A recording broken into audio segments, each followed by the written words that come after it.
பிப்ரவரி 15. வலை வீசுவோம்.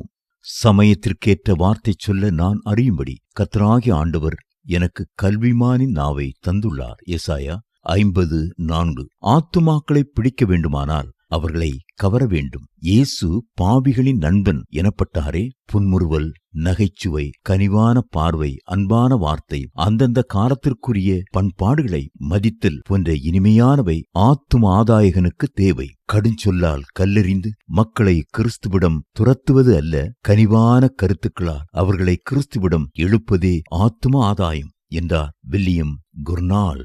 இயேசுவைப் போல் நமக்கும் பாவிகளின் நண்பன் என்ற பட்ட பெயர் கிடைக்க வேண்டும். சுவிசேஷத்தின் செய்தி என்று மாறாதது. ஆனால் நபருடைய தன்மைக்கும் தேவைக்கும் ஏற்றவாறு முறைகளை மாற்றிக்கொள்ள வேண்டும். அப்போஸ்தலரும் அப்படியே தங்கள் முறைகளை அவ்வப்போது மாற்றிக்கொண்டனர். யூத பாரம்பரியத்திலிருந்து வந்த பவுல் யூத சமயத்திற்கு திட்டமும் தெளிவுமாக சுவிசேஷத்தை விளக்க முடிந்தது.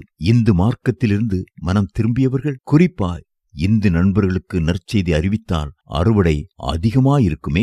விதைத்த பின் ஆத்தும ஆதாயகன் அறுவடைக்காக விவசாயியைப் போல் பொறுமையாய் காத்திருக்க வேண்டும். யாக்கோபு 5:7. வலை வீசிய பின் மீனவனைப் போல் பொறுமையாக காத்திருக்க வேண்டும். எத்தனை முறை தோல்வி அடைந்தாலும் விடக்கூடாத பணி அது. தொலைந்த ஆட்டை கண்டுபிடிக்கும் வரை மேய்ப்பன் கவனமாய் தேடினான்.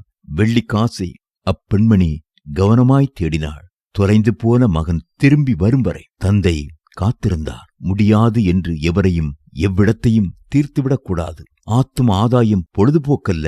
நேரம் கிடைத்தாலும் கிடைக்காவிட்டாலும் எங்கும் என்றும் சாட்சி பகர நாம் ஆயத்தமாயிருக்க வேண்டும். 2 தீமோத்தேயு 4:2. சுவிசேஷமே நாம் பேசும் விசேஷமாயிருக்கட்டும். கேம்பஸ் குருசேட் ஃபார் கிரைஸ்ட் அதன் நிறுவனர் டாக்டர் பில் பிரைட்டுக்கு கடைசி வரை இருந்த தாகம் இதுவே.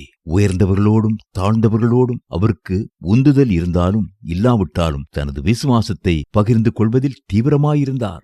ஆத்தும ஆதாயம் ஒருவரோடு ஒருவர் கைகோர்த்து செய்ய வேண்டிய பணியாகும். சீமோன் பேதுருவுக்கு வலை கிழியும் அளவு மீன் கிடைத்த போது மற்ற படகுகளில் உள்ள மீனவரை உதவிக்கு அழைத்தார். லூக்கா 5:5-7. இயேசு ஆத்தும ஆதாயத்திற்கு சீடரை 2 பேராக அனுப்பினார். கடவுளின் களத்திலும் கட்டிடத்திலும் நாம் உடன் வேலையாட்களாய் இணைந்து செயல்பட்டால் விளைச்சல் பன்மடங்காகும். 1 கொரிந்தியர் 3:6-9. ஆண்டவரே, உற்சாகமான மனம் தந்து என்னை தாங்கும். அப்பொழுது நெறி தவறி நடப்போருக்கு உமது வழிகளை கற்பிப்பேன். பாவிகள் உம்மிடத்தில் மனம் திரும்புவார்கள். திருப்பாடகன் தாவீது